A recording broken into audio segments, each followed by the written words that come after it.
So in the last video, we looked at the graphical impact of the transformations. Now here we're just going to formalize it a little bit, I guess, right? So this first graph, f of x equals 2 plus the cosine of x. Again, that 2 is just hanging out outside, being added on to the cosine graph, so that just shifts it up 2 units. So you can see that red graph there would be your transformed graph that's now been shifted up 2 units. So that's pretty straightforward. The period did not get affected. All that happened was that it was shifted up 2 units. And then the second graph is g of x equals negative cosine of x.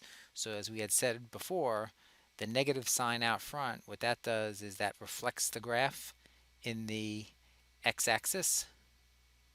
So you can see, instead of starting out at 0, 1, like the normal cosine graph does, this one starts out at 0, negative 1, because it's been reflected in the x-axis, and that would be one complete period of the negative cosine of x. Okay, so it still has a period of 2 pi, but it's just been reflected in the x-axis. Now, when we have a 2 out front that's being multiplied by the trig function, 2 times the sine of x, that was the whole idea of the vertical stretch. So what happens there is,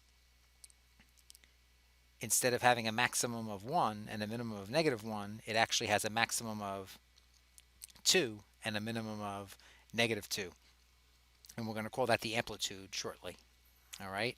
And then if we had the graph of y equals 1/2 sine of x, that's going to be a vertical compression, right? Because the value out front is less than 1.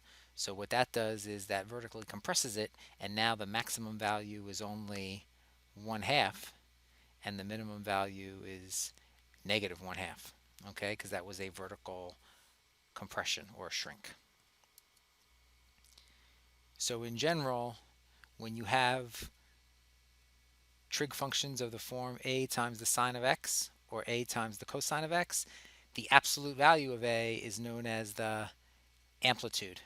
And what the amplitude does is it gives you the largest value and the smallest value that the function attains. Okay, so what that's going to, of course, we had talked about this, right? That's the max, right? So we're going to have a bunch of local maxes, right, appearing at every single peak of the sine and cosine functions. But you're also going to have local mins that are going to be the negative value, right? So not only does this amplitude give you the largest value, it also gives you the smallest value.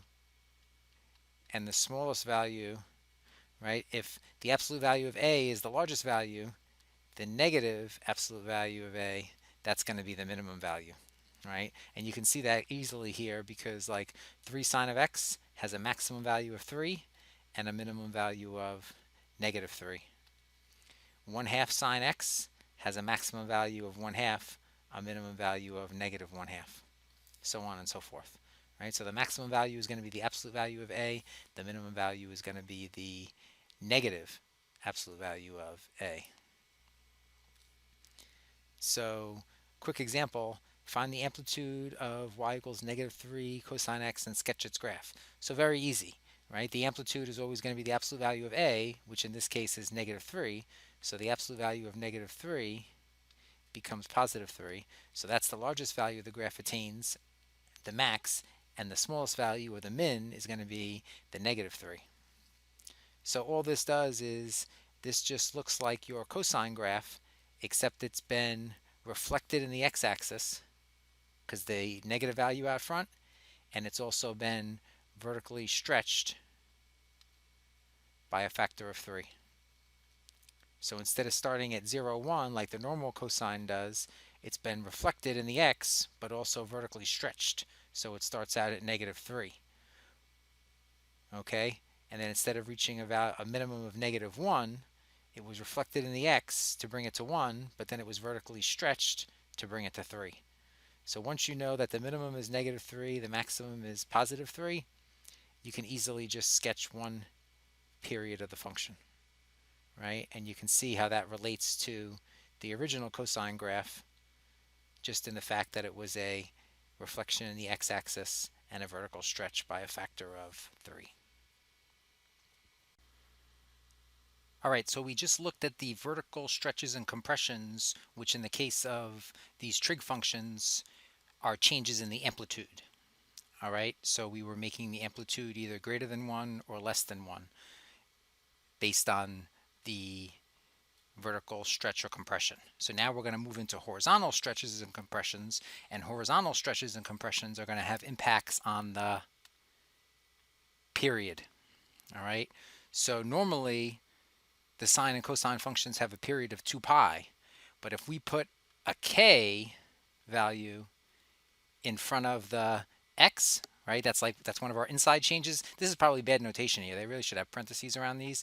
So it's a times the sine of the quantity kx and a times the cosine of the quantity kx, where k is some positive number because we're not getting into reflections at this point. So what's going to happen is one complete period from 0 to 2 pi will occur then in kx units. So if you want to figure out what the period of this new function is, you just use this inequality here. You know that kx goes from 0 to 2 pi. So if you divide both sides by k, you get that the new period, right, the period of the transformed function will go from 0 to 2 pi over k. So what's going to happen is whatever that k value is there, the period of the function is going to be 2 pi divided by k. Right? So then, again, this is just now formalizing the two different things. The number out front, the a value, the absolute value of that was the amplitude, and the inside value, which is the k value, that's not the period, but that gives you the period if you use this formula that the period is 2 pi divided by k. All right, and again, bad notation here probably. Those should be really inside parentheses. So what they're going to do is they're going to graph the function y equals the sine of 2x and y equals the sine of a half x. So in the case of k being 2, I usually call it b, but they're calling it k. So the period is going to equal 2 pi divided by k, which is 2 divided by 2, which is just pi. So the period of this function is going to be pi. So what you see is this makes one complete cycle from 0 to pi instead of 0 to 2 pi. And in the case of the other one, you have that k is a half. So the period ends up being 2 pi divided by a half. And that's keep change flip, so it becomes 2 pi times 2, which is going to be 4 pi. So you can see that one completes one cycle from 0 to 4 pi. All right, so you can see how that's really a horizontal stretch and the other one is horizontal compression, but we think of it as just adjustments to the period, 2 pi divided by the k value. So we can see that when k is greater than 1, it's a horizontal compression or a shrink, so that actually makes the period shorter. And when k is less than 1, it's a horizontal stretch, and the effect of that is to make the period longer. So when k is greater than 1, you got a shorter period. When k is less than 1, you have a longer period, right? Because a stretch would mean a longer period and a shrink or a compression would mean a shorter period. So then they give you various examples, okay, of when the k value is 2, there's your shorter period of pi. When the k value is a half, there's your longer period of 4 pi. And then when your k value is 1/3, there's an even longer period, right? It's even stretched more. And in that case, the period is 6 pi, right? Because in that case, it would be 2 pi divided by 1/3. And that's 2 pi times 3, which is 6 pi. So that's how you find the period.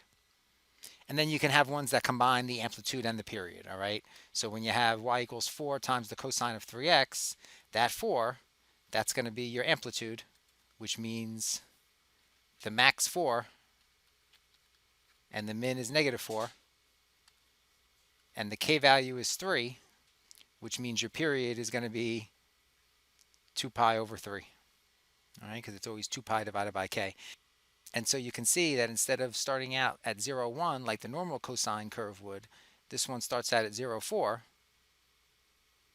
And instead of ending at 2 pi, this one ends at 2 pi over 3 because that's the new period. All right, so one whole cycle is completed from 0 to 2 pi over 3. And the max is 4 and the min is negative 4. And then the other one they give you is just y equals negative 2 sine of a half x. So in this case, the negative 2 is going to tell you that the amplitude is 2. So again, that means the max is 2 and the min is negative 2. And the k value is a half. So the period is 2 pi divided by a half, which is 4 pi. And the other thing to note, which they don't mention here, that negative sign out front, that means it's a reflection in the x-axis, all right? Because normally the cosine curve would start out by going up. That would be the normal period of the sine curve.